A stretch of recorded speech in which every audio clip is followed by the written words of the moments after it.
तो ये हमारी 3 मुर्गियाँ और ये हमारे जो है वो 3 मुर्गे यहाँ से दाना खा रहे हैं। और जो हमारी असील मुर्गी है वो अंडों पे है, तकरीबन उसको 12 दिन हो गए। उसकी तरफ चलते हैं और उसको भी दाना पानी खिलाते हैं। तो देखें, ये असील मुर्गी का हमने जो है पिंजरा खोल दिया है और इसको ख़ुद बाहर आ जाना चाहिए। और दिन में इसको हम सुबह सुबह खोलते हैं ताकि ये खाना वाना खा ले सारा और अपना पेट भी क्लियर कर ले, अदरवाइज़ ये अपना पिंजरे को गंदा करेगी। तो ये बाहर नहीं आ रही, तो ये बाहर नहीं आ रही और एक और मुर्गी भी इसको तंग करने के लिए अंदर चली गई है। वैसे तो मैं बाकी सारी मुर्गियां बंद कर देता हूं जब इसको निकालना हो, तो ये नहीं निकल रही तो इसको हम खुद ही निकालते हैं। बड़ा शोर कर रही है ये, लेकिन ये कि हम इसको 15 मिनट के लिए निकालेंगे, लेकिन ये निकलना बिल्कुल नहीं चाह रही और ये दोबारा अंडों पर जाके बैठ गई है। लेकिन ज़रूरी है कि हम इसको 15 मिनट के लिए बाहर निकालें, क्योंकि इस दौरान ये अपना खाना पीना पानी वगैरह करेगी। और इसको हमने निकाल के देखें, पिंजरा बंद कर दिया है और एज़ यूजुअल जो है वो इसने ये बाजरा खाना शुरू कर दिया है।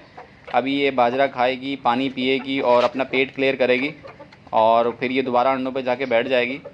तो खाने को आप इसको जो है वो यही बाजरा दिया करें, क्योंकि फ़ीड जो है वो गर्म होती है और जब मुर्गी कड़क होती है तो उसको फ़ीड नहीं दी जाती। तो देखें, ये अपना खाना मज़े से खा रही है और ये बाजरा बहुत पसंद करती है। पहले तो ये उठ ही नहीं रही थी और अब देखें ये पानी भी पीना शुरू कर दिया इसने। और बाकी मुर्गों ने ना इसको देख के आवाज़ें निकालना शुरू कर दी हैं। तो इसको तकरीबन 12 दिन हो गए हैं और इंशाल्लाह जो है वो 9 दिन के बाद तो कुछ प्रोग्रेस देगी। तो देखें, अभी ये अपने आप को मिट्टी में खेल भी रही है और अपना पेट भी क्लियर कर रही है, वरना ये गंद अंदर ही मचाती। तो इसको वैसे तो लोग कहते हैं कि 2 दिन बाद खोलें, 2 दिन बाद खुद ही उठ जाएगी, लेकिन मैं इसको डेली जो है वो 15 मिनट के लिए खोल देता हूँ सुबह सुबह, ताकि ये आके अपनी बॉडी वगैरह सीधी कर ले और जो है वो खाना सही से खा ले, परवर मार ले। इसके पर भी काफ़ी झड़ हैं, जो कि नॉर्मल है। जब मुर्गियाँ कड़क होती हैं तो वो परवर निकालती हैं, आपको ब्लैक पर नज़र आ रहे होंगे। तो ये दाना अच्छे से खा रही है और ये जो है वो कुछ देर बाद चली जाएगी। तो चलें, जब तक ये दाना खाती है तो हम अपने बजरीस के पास चलते हैं। हम अपने जो है वो बजी पैरेट्स की प्रोग्रेस देखते हैं। तो इसका देख लेते हैं कि इसके बच्चे कितने बड़े हो गए।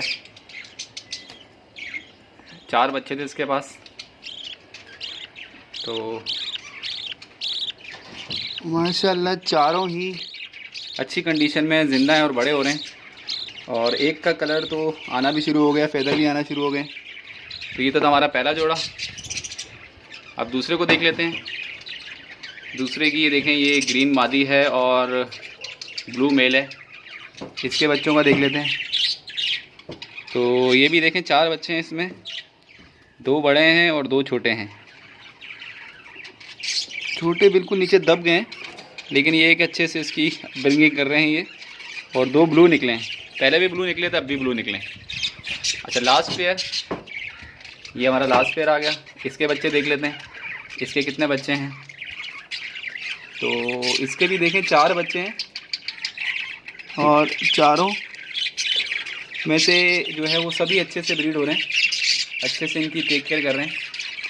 और ये तो था हमारा जो है वो बर्ड्स का सेक्शन, जिसमें मैंने आपको बर्ड्स दिखाए। और ये बर्ड्स अच्छे से इनकी टेक केयर कर रहे हैं ये पेरेंट्स। अब हम अपने दूसरे सेक्शन में आ गए, जहाँ पे जो है वो ये हमारे छोटे पट्टे हैं। तकरीबन ये 2 मंथ इनकी एज है। और ये बच्चे बेसिकली, ये जो मैंने आपको 3 पेयर दिखाए, जो जिनके भी छोटे छोटे बच्चे हैं, ये उनकी फ़र्स्ट ब्रीड के बच्चे हैं। तो ये बच्चे जो हैं वो उनके पेरेंट्स ये रहे। तो ये तो था हमारा जो डेली व्लॉगिंग का सेक्शन पैरेट्स का। अब हम अपनी जो है दूसरे पेट्स की तरफ चलते। तो परिंदों से फारिग होकर हम दोबारा आगे तो देखें, ये असील मुर्गी अपने देड़बे की तरफ चली गई है। और जैसा कि हमने कहा था कि ख़ुद ही जाके बैठ जाती है अपने अंडों पे, तो ये दोबारा अपने अंडों पे बैठ गई है। और ये तो था आज का हमारा व्लॉग। आप मेरे चैनल अहमद नामों को सब्सक्राइब करें और मैं अपने बर्ड्स की और ये असील मुर्गी की प्रोग्रेस आपको दिखाता रहूँगा। और हम और भी बर्ड्स लाएंगे, आप चैनल को सब्सक्राइब करें। अल्लाह हाफिज़।